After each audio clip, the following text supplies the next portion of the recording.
Hi, everyone. Welcome to today's Authors at Google event.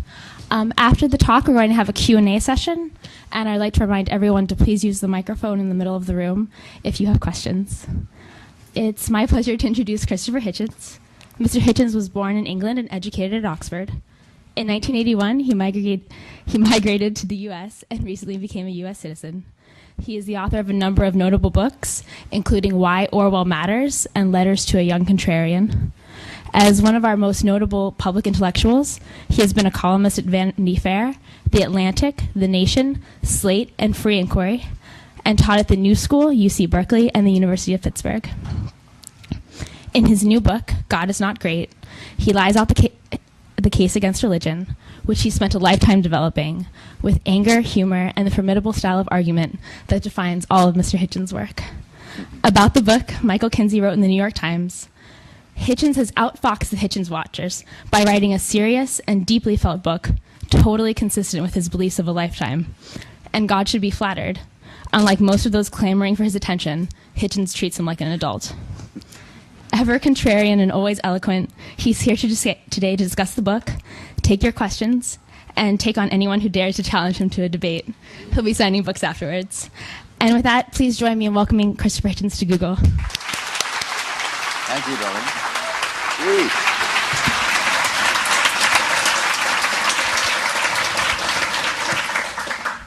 Well, thank you so much for that suspiciously grudging introduction. And thank you very much, ladies and gentlemen, for coming. I understand we've only got the balance or so of an hour together, so I'll try and break the rule of a lifetime and be terse.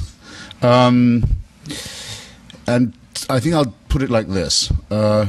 It's true that publishers sometimes want to put a catchy or suggestive or challenging subtitle on a book.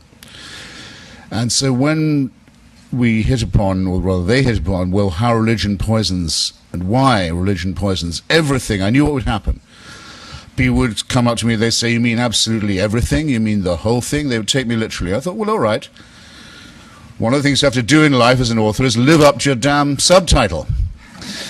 So I thought today I'd defend the subtitle, because I think the title probably, when it came to me in the shower, I realized pretty much does speak for itself. Unlike that sign outside Little Rock Airport, huge yellow and black sign that you see from the airport that says just Jesus. A word I have used myself, and a name I know, but put like that seems to say both too much and too little. You know what I mean? Well, here's how religion has this effect, in my opinion.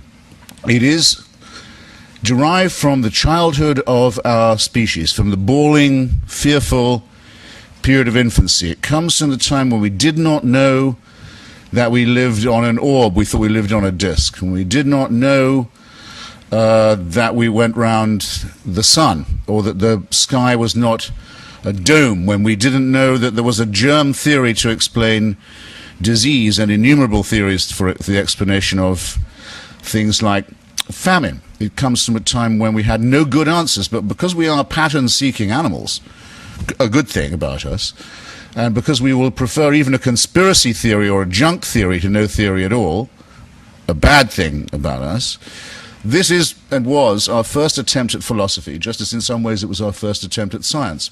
And it was all founded on, and remains founded on, a complete misapprehension about the origins, first of the universe, and second, about human nature. We now know a great deal about the origins of the universe, and a great deal about our own nature. I've just had my DNA sequenced by National Geographic. You should all, by the way, get this done. It's incredibly important to find out how racism and creationism have been abolished by this extraordinary scientific breakthrough, how you can find out your kinship with all your fellow creatures originating in Africa, but also your kinship with other forms of life, including not just animal, but plant.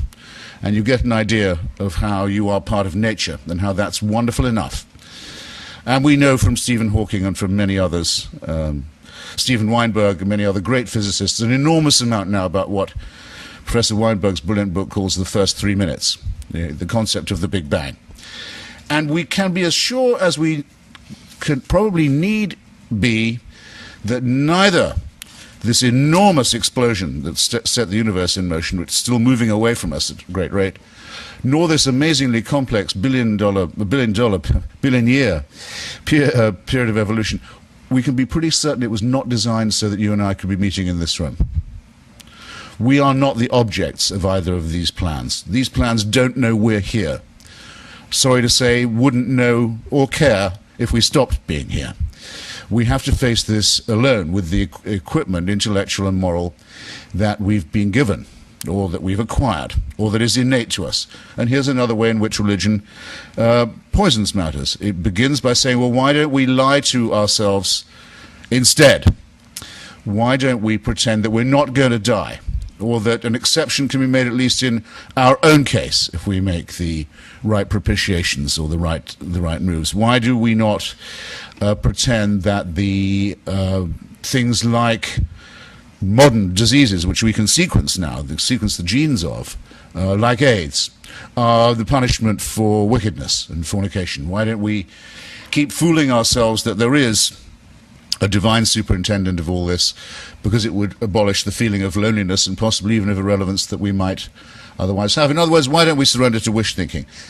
That poisons everything, in my opinion, right away. It attacks the very basic integrity that we need to conduct the scrupulous inquiries, investigations, experiments, interrogations of evidence that we need to survive and to prosper and to grow. And it's no coincidence, no accident, that almost every scientific advance has been made in the teeth of religious opposition of one form or another that says we shouldn't be tampering with God's design. I suppose the most recent and most dangerous one of these is the attempt to limit stem cell research. But everyone could probably think of other forms of scientific research and inquiry, especially medical, that had led to religious persecution in reprisal. Thirdly, it's an attack, I think, on what's also very important to us, our innate morality. If there's one point that I get made more than another to me when I go and debate religious people, it's this. They say, where would your morals come from if there was no God? It's a question that's posed in Dostoevsky's wonderful novel, The Brothers Karamazov. One of the brothers says, it's Smerdyakov, actually, the wicked one, says it. If God is dead, isn't everything permitted? Isn't everything permissible? Where would our ethics be if there was no superintending deity? This, again, seems to me a very profound insult to us in our very deepest nature and character. It is not the case, I submit to you, that we do not set about butchering and raping and thieving from each other right now, only because we're afraid of a divine punishment or because we're looking for a divine reward. It's an extraordinarily base and insulting thing to say to people. On my mother's side, some of my ancestry is Jewish. I don't happen to believe the story of Moses in Egypt or the exile or the wandering in the Sinai, and in fact now even Israeli archaeology has shown that there isn't a word of truth to that story, or really any of the others. But take it to be true. Am I expected to believe that my mother's ancestors got all the way to Mount Sinai, quite a trek, under the impression, until they got there, that rape, murder, perjury and theft were okay, only to be told when they got to the foot of Mount Sinai, bad news, none of these things is kosher after all? They're all forbidden. No, I don't think so. I think we can actually have a better explanation in every sense, superior as well as better, that no one would have been able to get as far as Mount Sinai or in any other mountain in any other direction unless they had known that human solidarity demands that we look upon each other as brothers and sisters, and that we forbid activities such as murder, rape, perjury, and theft, that this is innate in us. Of those to whom it is not innate, the sociopaths who don't understand the needs of anyone but themselves, and the psychopaths who positively take pleasure in breaking these rules, well, all we can say is, according to one theory, they're also made in the image of God, which makes the image of God question rather problematic, does it not? Or that they can be explained by further and better research and have to be restrained and disciplined meanwhile. But in no sense here is religion a help where it claims to help most, which is to our morality, to ethics. Finally, I would say, not finally because I'm finished yet, I'm not quite done, don't relax. I hope everyone's got a drink, something to eat. But on the poison question, I think there's the real temptation of something very poisonous to human society.